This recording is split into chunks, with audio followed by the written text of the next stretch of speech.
Toyota Avanza mga boss. Problema nito ito mga boss oh. Yan, naka-indicate yung battery sign.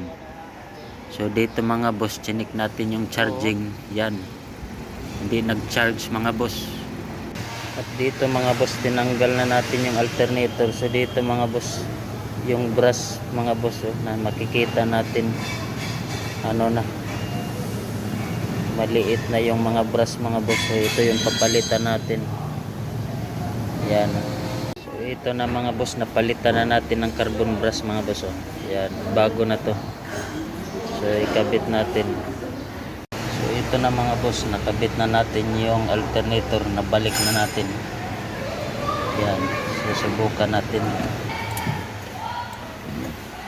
Dito mga boss, susubukan natin pag start kung mag trip off na ba yung battery sign mga boss. Start natin. Yun, wala na mga boss oh. Wala na yung battery sign. So dito i-reading natin kung okay ba yung charging nya. Start na mga boss.